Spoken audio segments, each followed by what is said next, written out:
بەشی بەرچاوی گەنجان و پیاوانی سنوورەکەن بە هەرەوەزی و هاریکاری گشتی درێژە بە نەریتێکی ساڵانەی ناوچەکەیان دەدەن.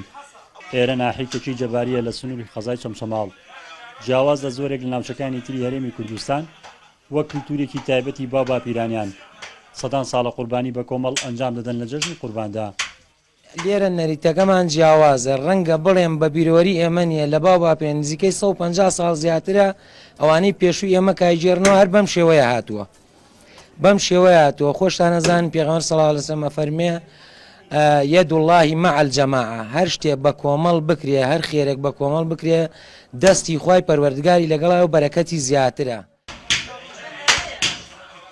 لێرە چین و توێژە جاجاکان خۆبەخشاناریەکە و سەرقاڵی کارێکن و لە ڕێگەی دروستکردنی لیژنەی تایبەتمەندەوە کارەکانیان بەش کردووە.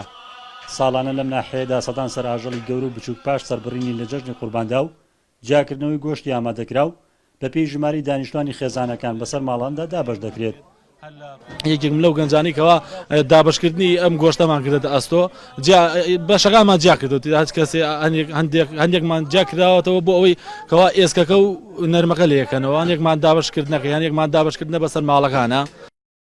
کۆمەڵێک گەنجی خۆبەخش هەڵەسن بە وتکردنی و بە دابشکردنی بە ماڵەکان دیسان تەوزیعەکەینەوە ماڵەکان. بۆ نمونە ئەگەر لێرە زیادمان هەبێ، بۆ نمونە بە دەور و پشتی ناحەکەیان ماڵی ئەگە بزان ماڵی فەقیر هەیە ئەین بۆوانیش.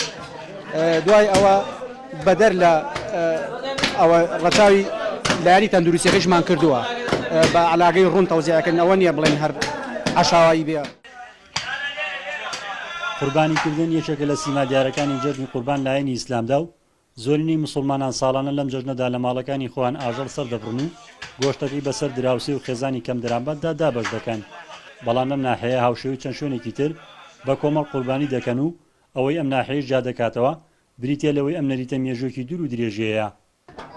سەرقاڵبوونی زۆرینەی چین و توێژەکان بەتایبەت گەنجان و لاوان و پیرانی ئەم ناحەیە بە قوربانیکردنەوە وای کردووە هەموو ساڵێک لە یەکەم ڕۆژی جەژنی قوربان کەمترین خزم و کەسەکانن لە شارەکانی ترەوە سەردانیان بکەن. ڕزگار جەباریان ئارتی، ناحیەتێکی جەباری.